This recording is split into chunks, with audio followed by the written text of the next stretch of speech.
Саламатсыздарбы урматтуу көрүүчүлөр, алдыңыздарда апталык Чоң Алай районунун жаңылыктары.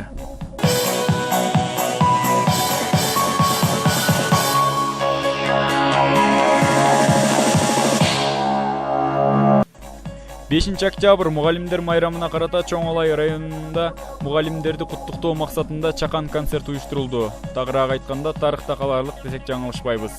Концертке Чоң Алай аким орун басары, Чоң Алай райондук билим берүү жетекчиси жана 3 айлуу округ башчылары катышты.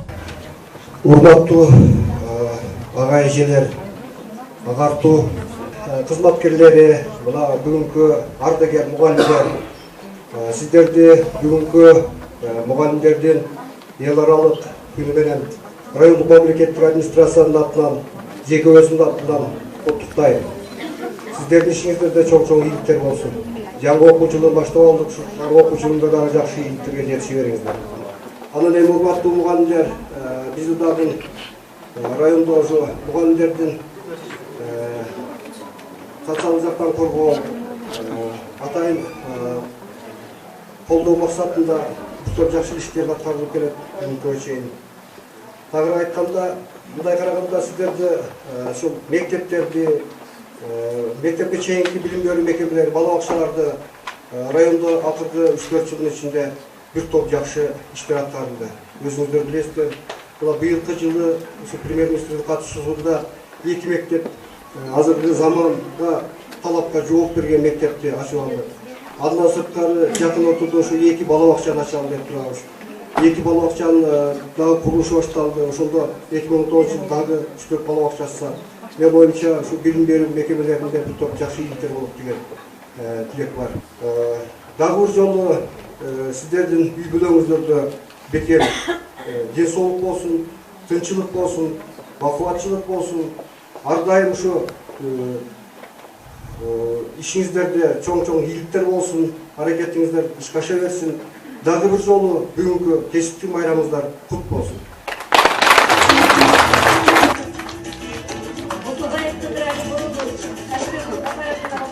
Математика мугалими.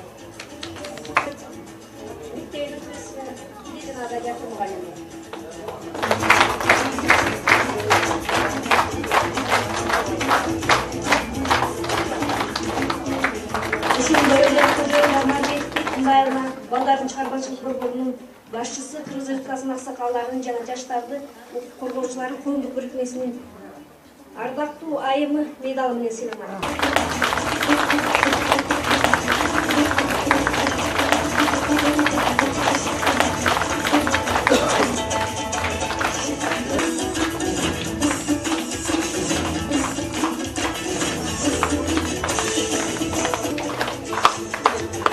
Ушундай эле сыйлык менен өзүңүздөр билесиздер, ушул Олимпиадада окуучусун республикага чейин алып барып келген Алай Чулус айтатындагы орто мектебинин Оңуз тил жана адабияты мугалими Асанбаева Айчүрөк Жунусовна сыйланат.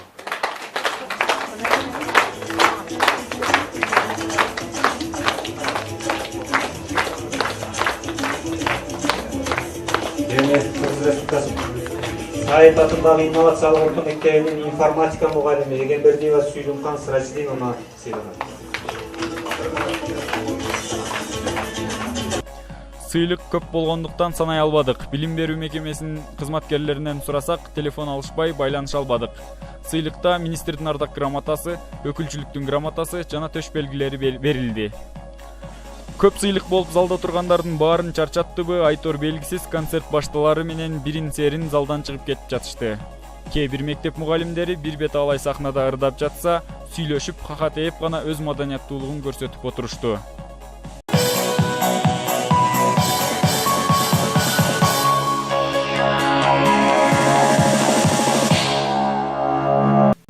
Бүгүн Чоң Алай районунда аба ырайынын начарлыгынан улам эрте кар жаады. Бул экономикалык чыгымга алып келүүдө дегенден алыспыз. Бирок жергиликтүү дыйкандар кабатырда. Тала картошкалары бүтүп, эшик алдындагы картошкалары калган, үшүгүрүп кетүү коркунучунда турат.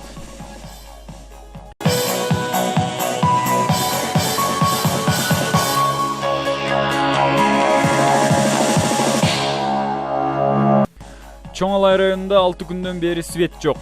Кар жааса да, суук болсо да өлүп кет деген сыяктуу. Балким ремонт иштери жүрүп жаткандыр, же үзүлүп калганбы белгисиз. Ремонт иштери жүргөн болсо, РЭСте иштегендер өз туугандар, жакын тааныштарына айтпастан басма сөз кызматы аркылуубу же биздин сайтка кабарлаппы, жалпы элге жарыя кылышса жаман болмок эмес. Даярдыкта болмок.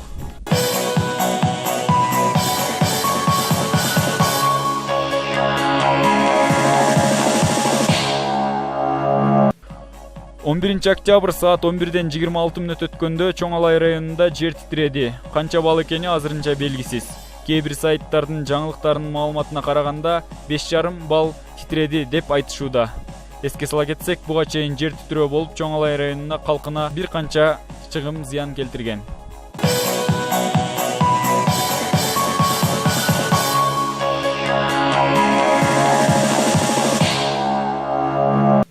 Ушуну менен көрсөтүүбүз соңуна келди. Кененирээк маалыматты чоңалай.bчб.kg сайтынан ала аласыз. Эгерде Чоң Алай районунда болуп жаткан маалыматтан кабардар болом десеңиз, биздин YouTube каналга жазылууну унутпаңыз. Андыктан кийинки көрсөтүүбүзгө чейин сак саламатта туруңуздар.